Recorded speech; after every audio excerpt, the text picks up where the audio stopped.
สบายดีพี่น้องสบายดีพี่น้องมื้อนี้มาชมสวนก่อนพ่อเจ้า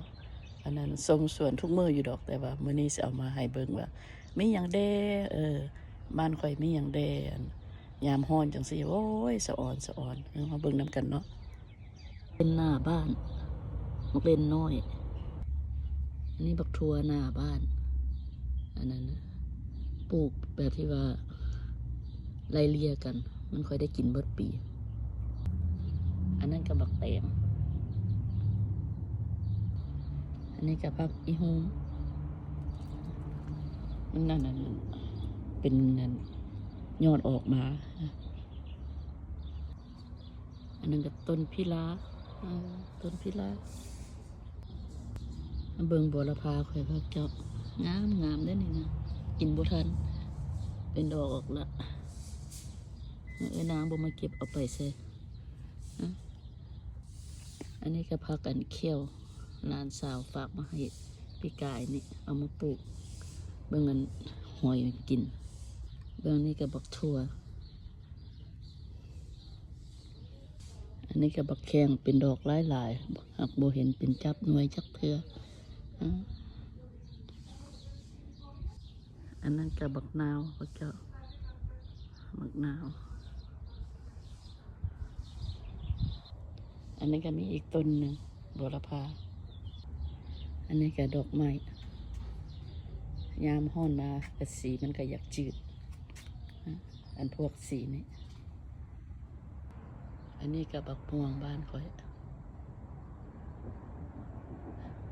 ยังเก็บบ่ได้เถอะมันยังน้อยอยู่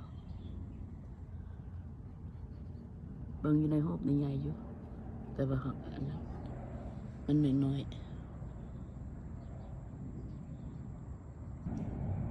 อันนั้นก็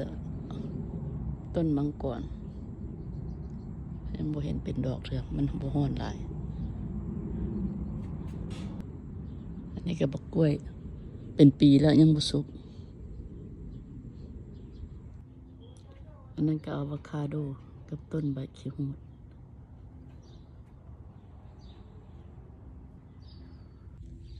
อันนี้ก็หัวสิงไข่แถวนี้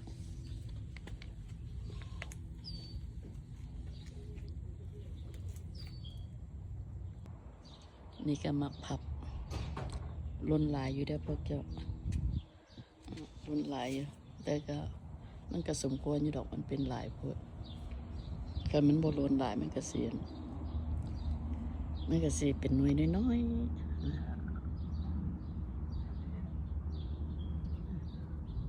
มันล้นอยู่ตามลมนะ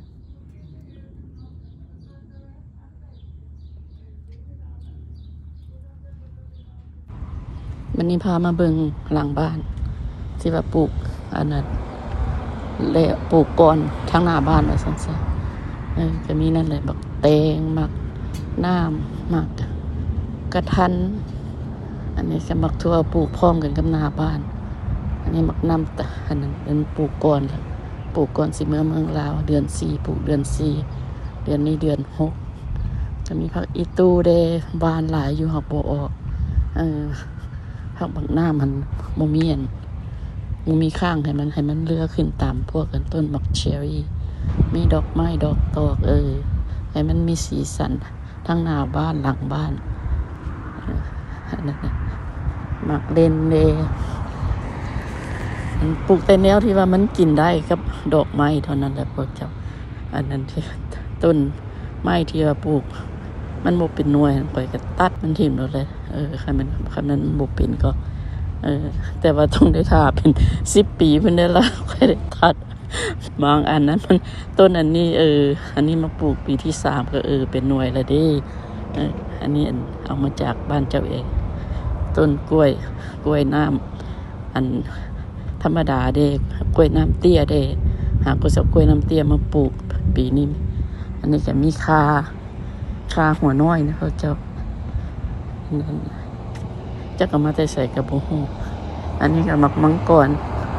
อันสีแดงนี่เป็นดอกอยู่หักบ่จับแต่เพิ่นก็จับยากบ่คือดอกสีขาวนี่ครับเป็นดอกแล้วจะจับโดดอะโวคาโดค่อยมี2ต้น3ต้นนี่บ่เป็นหน่วยจักเทื่อ อันกระปลูกไม่ได้เท่าใด2-3 ปีนึงดอกแล้วเขาก็สิท่าให้มันได้จัก5 ปีบ่เขาว่า7 ปีเพิ่นได้มันค่อยเป็นหน่วยนั่นมาขี้หูดหลังบ้านเด้นี่มังกรเด้เพราะว่ามักกินได้เนาะอันใดมักกินเรามาปลูกต้นแอปเปิ้ลผักมีซี่ซอยใส่ปูใส่ใส่แกงอันนั้น